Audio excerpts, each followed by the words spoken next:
आप सबको मेरा जय श्री राम, जय हनुमान जी बाबा की।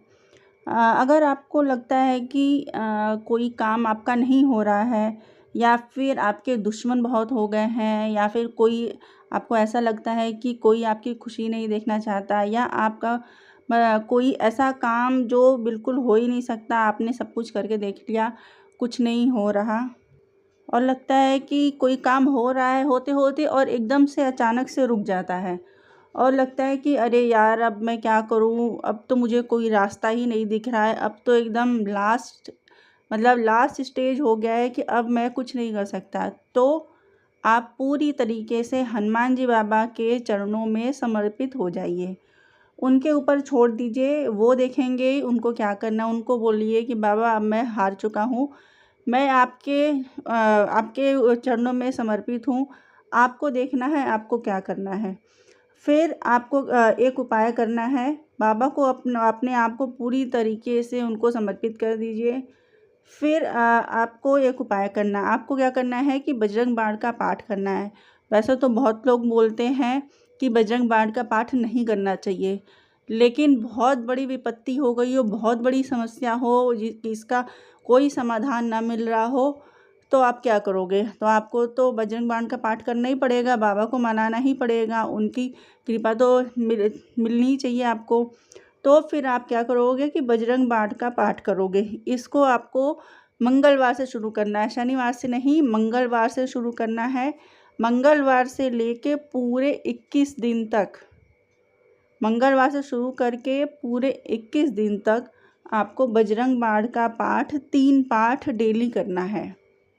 फिर देखना, आपकी कोई भी समस्या मतलब कि बीमारी और गृह कलेश, ये क्या कहूँ, मतलब बहुत बड़ी से बड़ी समस्या, अगर आपको कोई कानूनी कोई मामला चल रहा है, या ज़मीन प्रॉपर्टी की अगर कोई प्रॉब्लम हो रही है, वो आपका अगर प्रॉपर्टी में कोई दिक्कत आ रही है, लेने और या बेचने, किसी चीज़ में भी कोई दिक्कत आ रही है, या फिर अगर किसी को बीमारी है, उसको कोई नहीं समझ में आ रहा, कोई दवा डॉक्टर ने मना कर दिया है, तो फिर आप इस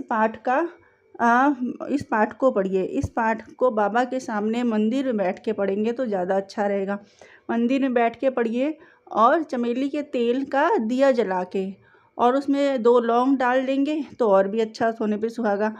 फिर आप देखना कैसे आपकी प्रॉब्लम, आपकी समस्या कैसे धीरे धीरे दूर होने लगेगी। धीरे धीरे क्या, मैं तो बोलती हूँ कि आपने 21 दिन का करा है ना, 21 दिन ख़त्म हो भी नहीं पाएंगे, और देखना आपको 2-3 दिन पाठ करोगे ना, तभी आपको पता चल जाएगा कि अरे, आपकी प्रॉब्लम तो ये ख़त्म हो गई। 2-3 दिन अगर आप पाठ करोगे तभी आपकी प्रॉब्लम ख़त्म हो जाएगी।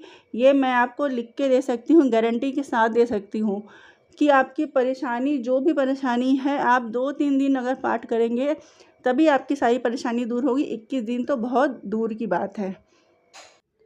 कोई भी पूजा तब तक वो फलदायी नहीं होती जब तक हम उस चीज़ पर, उस भगवान पे भरोसा नहीं करते जिसकी हम पूजा कर रहे हैं। इसीलिए मैं आपसे इसीलिए बार बार कह रही हूँ कि आप जब भी पूजा करें, जो भी आप पूजा पाठ या कुछ भी करें, एक जल भी अगर सूर्यदेव को अगर हम चढ़ाते हैं, तो उस पे भी हमें पूरा विश्वास होना चाहिए कि हम सूर्यदेव को जल चढ़ा रहे हैं, जो भी मनोकामना हम बोल रहे हैं वो हमारी पूरी होगी। हर चीज़ पर आपको विश्वास करना ज़रूरी है। नहीं, भगवान पर अगर हम विश्वास नहीं करेंगे तो भगवान हमारी ऊपर कैसे विश्वास कर सकते हैं? विश्वास पे ही पूरी दुनिया कायम है। हम विश्वास करके ही एक पत्थर की मूरत को भगवान मानते हैं, और भगवान मानते हैं तो हम उसकी पूजा भी करते हैं, उन पर विश्वास भी करते हैं। इसीलिए आप कुछ भी पूजा पाठ करिए, उसमें पूरी भक्ति और विश्वास का होना बहुत ज़्यादा ज़रूरी है। ये एक उपाय आप करके देखिए, आप देखना आपका कोई भी परेशानी आपके पास नहीं रहेगी, और बाबा की कृपा, उनका आशीर्वाद आप पर ज़रूर बनेगा। और कमेंट में जय श्री राम, जय हनुमान जी बाबा की ज़रूर लिखिएगा। जय श्री राम, जय हनुमान जी की।